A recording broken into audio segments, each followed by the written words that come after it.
Hello ವೀಕ್ಷಕರೇ, welcome back to my channel. ನಾನಿವತ್ತು ಮಕ್ಕಳಿಗೆ ಮಾರ್ನಿಂಗ್ ಬ್ರೇಕ್ಫಾಸ್ಟು ಅಥವಾ ಲಂಚ್ ಬಾಕ್ಸ್ಗೆ ಒಂದು ಕ್ವಿಕ್ಕಾಗಿ ಮಾಡುವಂಥ ಗೋಧಿ ಹಿಟ್ಟಿನ ದೋಸೆ ಮಾಡೋದು ಹೇಗೆ ಅಂತ ತೋರಿಸ್ತೀನಿ. ಮೊದಲಿಗೆ ನಾನಿಲ್ಲಿ 1-2 ಕಪ್ನಷ್ಟು ಗೋಧಿ ಹಿಟ್ಟನ್ನ ಒಂದು ಬೌಲ್ಗೆ ಸೇರಿಸ್ಕೊಂಡಿದ್ದೀನಿ. ಅದಕ್ಕೇನೆ ರುಚಿಗೆ ತಕ್ಕಷ್ಟು ಉಪ್ಪು ಮತ್ತು ಬೇಕಾಗುವಷ್ಟು ನೀರನ್ನ ಸೇರಿಸ್ಕೊಂಡು ಇದು ಇಡ್ಲಿ ಬ್ಯಾಟರ್ ಅದಕ್ಕೆ ಕಲಿಸ್ಕೋಬೇಕು. ಇದು ಒಂಚೂರು ಗಂಟಿಲ್ದಾಗೆ ನೋಡಿಕೊಂಡು ಕಲಿಸ್ಕೋಬೇಕಾಗುತ್ತೆ.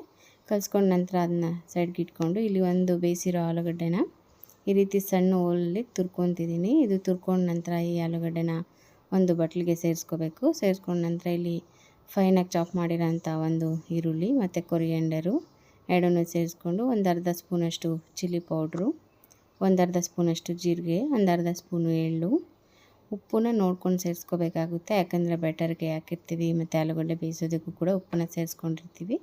ಆದ್ದರಿಂದ ನೋಡಿಕೊಂಡು ಬೇಕಾದರೆ ಸೇರಿಸ್ಕೊಂಡು ಇದನ್ನು ಚೆನ್ನಾಗಿ ಒಂದು ಸತಿ ಸ್ಮ್ಯಾಶ್ ಮಾಡಿ ಕಲಸಿಟ್ಕೊಂಡಿರೋಂಥ ಗೋಧಿ ಹಿಟ್ಟು ಬ್ಯಾಟರ್ನ ಕೂಡ ಇದಕ್ಕೆ ಸೇರಿಸ್ಕೊಂಡು ಇದನ್ನು ಒಂದು ಸತಿ ಚೆನ್ನಾಗಿ ಅದ್ರ ಜೊತೆ ಮಿಕ್ಸ್ ಕೊಟ್ಟು ಇದು ಬ್ಯಾಟರ್ ಸ್ವಲ್ಪ ಗಟ್ಟಿ ಅನಿಸಿದ್ರೆ ನೀರನ್ನ ಸೇರಿಸ್ಕೊಳ್ಳಿ. ನನಗಿಲ್ಲಿ ಬ್ಯಾಟರ್ ಗಟ್ಟಿ ಅನಿಸ್ತು, ಸ್ವಲ್ಪ ನೀರನ್ನ ಸೇರಿಸ್ಕೊಂಡಿದ್ದೀನಿ.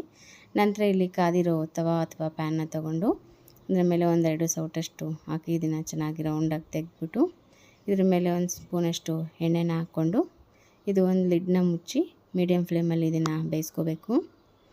ಬೇಯಿಸ್ಕೊಂಡ ನಂತರ 2 ಸೈಡು ಕೂಡ ಅದೇ ರೀತಿ ಬೇಯಿಸ್ಕೊಂಡು ಬೆಂದಿದ ನಂತರ ಇದಕ್ಕೆ ಮತ್ತೆ 1 ಸ್ಪೂನಷ್ಟು ಎಣ್ಣೆನ ಸೇರಿಸ್ಕೊಂಡು ಒಂದು ಪೊಟ್ಯಾಟೊ ಸ್ಮ್ಯಾಶರು ಅಥವಾ ಒಂದು ಕುಫಿ ಸಹಾಯದಿಂದ ನೋಡಿ ಈ ರೀತಿ ಇದನ್ನು ಪ್ರೆಸ್ ಮಾಡಿ ಬೇಯಿಸ್ಕೋಬೇಕು. ಆಗ ಸ್ವಲ್ಪ ಫ್ಲಫಿಯಾಗಿ ಸ್ಪಾಂಜಿಯಾಗಿ ಬರುತ್ತೆ, ಚೆನ್ನಾಗಿ ಒಳಗಡೆ ಕೂಡ ಬೇಯುತ್ತೆ. ನೋಡಿ ಈ ರೀತಿ ಮತ್ತೆ ಮೇಲೆ ಒಂದು ಸ್ವಲ್ಪ ಎಣ್ಣೆ ಹಾಕಿ ಅದನ್ನು ಇನ್ನೊಂದು ಸತಿ ಪ್ರೆಸ್ ಮಾಡಿ ಬೇಯಿಸ್ಕೋಬೇಕು. ನೋಡಿ ಈ ರೀತಿ ಬೇಯಿಸ್ಕೊಂಡು ಮಕ್ಕಳಿಗೆ ಟಿಫನ್ಗೆ ಮಧ್ಯಾಹ್ನ ಬಾಕ್ಸ್ಗೆ ರೀತಿ ಮಾಡಿಕೊಟ್ರೆ ಮಕ್ಕಳು ತುಂಬ ಇಷ್ಟಪಟ್ಟು ತಿಂತಾರೆ. ಬರೀ ಚಪಾತಿ ಇದು ತಿಂದು ಬೋರ್ ಆಗಿದ್ರೆ ಈ ರೆಸಿಪಿನ ಒಂದು ಸತಿ ಟ್ರೈ ಮಾಡಿ. ನೋಡಿ ಈ ರೀತಿ ಬೇಯಿಸ್ಕೊಂಡ್ರೆ ಒಂದು ಟೇಸ್ಟಿಯಾದ ಗೋಧಿ ಹಿಟ್ಟಿನ ದೋಸೆ ರೆಡಿಯಾಗಿರುತ್ತೆ.